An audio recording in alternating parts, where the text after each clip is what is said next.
Baik, Assalamualaikum warahmatullahi wabarakatuh. Salam sejahtera bagi kita semua. Di sini saya Mary Solina Sitorus dengan NIM F1C42203. Saya akan membahas materi pemaparan dari video berikut. Nah, jadi gini, saya akan menjelaskan penjelasan materi resum dari prokaryotik dan eukaryotik. Di mana di sel prokaryotik itu seperti kayak sel E. coli, di mana DNA-nya itu berbeda-beda. Kenapa berbeda? Mereka itu nggak punya inti sel. Nah, jadi di si DNA-nya itu mengumpul di suatu area yang disebut dengan nukleoid, di mana bentuknya melingkar seperti kayak gelang. Selain itu, DNA utamanya juga mereka mempunyai plasmid, semacam bonus atau DNA kecil yang bisa menyimpan gen tambahan yang biasanya dibuat kayak hal-hal kayak resistensi antibiotik. Nah, sekarang dari si ekspresi gen itu prokaryota ini bisa dikontrol lewat dua cara. Cara pertama itu lewat feedback inhibition, yang artinya kalau produk dari suatu gen udah cukup banyak, sistemnya itu otomatis berhenti biar nggak kebanyakan produksi. Dan kalau yang kedua itu lewat regulasi gen, di mana gennya aktif kalau emang dibutuhkan saja.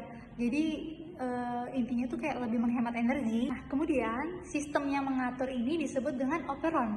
Bayangin kalau suatu tim itu kerjanya bareng-bareng, yang punya tombol on off atau hidup dan mati.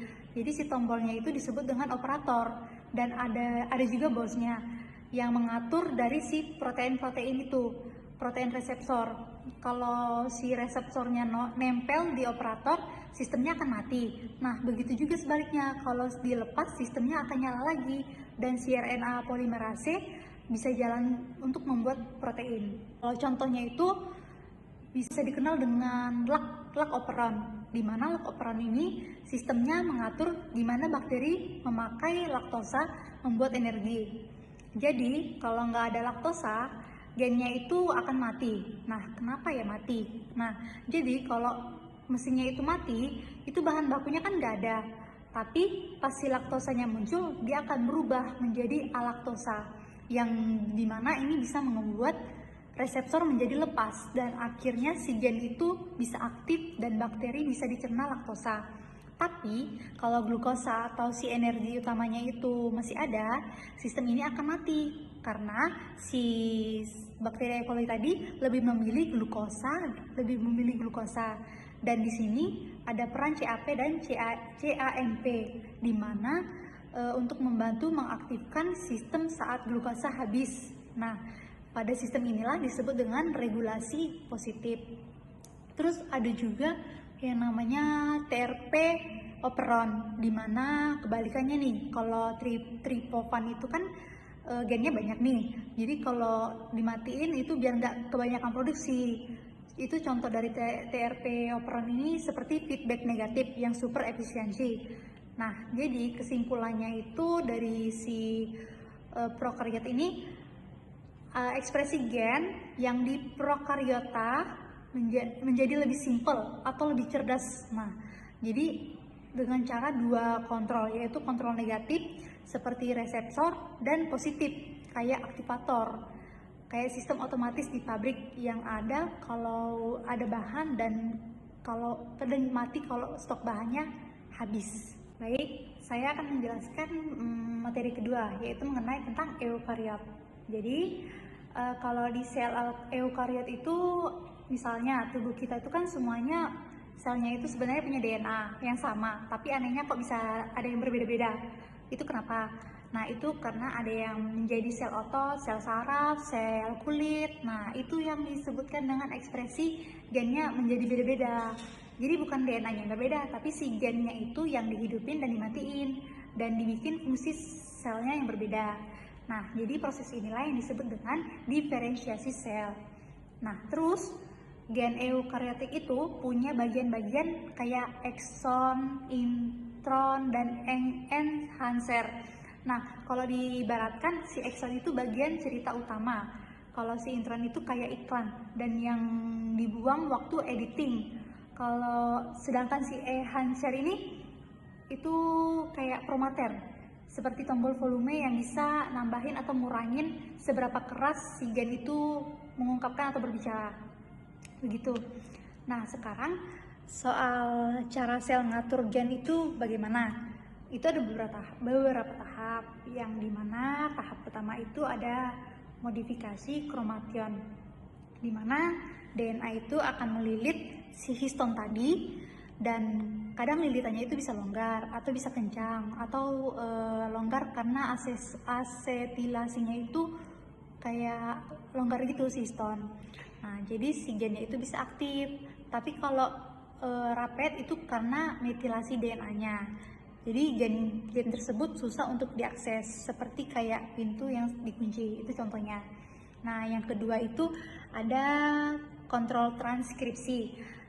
Ini tahap penting karena kenapa? Disinilah si gen diputuskan dan mau diaktifkan atau enggak.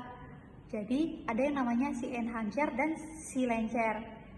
Kayak contohnya itu kayak tombol volume yang bisa dinaikkan turun tadi. Nah, ada juga transkriptif faktor ini, protein yang baru, protein yang dibantu si RNA polimerase yang nempel ke DNA biar si transkripsinya itu bisa dimulai. Kadang enhancer ini jauh banget dari gen, tapi DNA-nya bisa melengkung supaya bagian itu tetap bisa menyentuh si promoted. Kalau materi yang ketiga ini ada alternatif splicing. Ya, itu seperti yang kita bikin satu gen, dimana hasilnya banyak protein. Jadi tergantung intron mana yang dibuang dan mana ekstron yang akan dipertahankan. Nah, dari hasilnya itu, hasil akhirnya itu akan bisa berbeda. Kayak satu resep dasar, tapi dimodifikasi menjadi banyak versi makanan gitu. Nah, itu contoh salah satunya.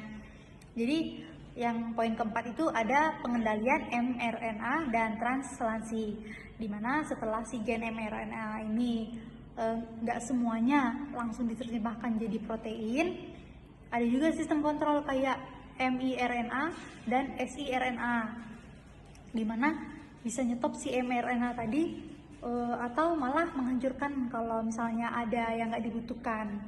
Jadi si eukariotik itu lebih santai daripada si prokariotik tadi, sehingga mRNA-nya itu bisa tahan lama, bahkan sampai berminggu-minggu. Poin yang terakhir itu ada kontrol pasca translasi. Jadi setelah protein jadi, tubuh itu masih bisa diatur karena bisa dimodif dan dipindahin ke tempat lain atau bahkan dihancurkan lewat PRAD. Nah, dimana mesin penghancur protein itu kalau rusak, protein yang udah nggak dibutuhkan itu bakal dikasih label, itu yang disebut dengan ubiquitin, kayak seperti tanda untuk membuang si pengendalian mRNA tadi. Nah, jadi protesomnya itu akan langsung mengolah potongan menjadi kecil-kecil. Nah, jadi intinya itu yang dapat disimpulkan itu seperti regulasi ekspresi gen dari eukariotik itu kompleks, tapi efisien, dimana tiap tahapnya punya peran penting biar sel itu bisa bekerja sama sesuai fungsinya masing-masing tanpa memboroskan energi. Baik, sekian penjelasan pemaparan materi narasi dari video saya. Saya ucapkan terima kasih.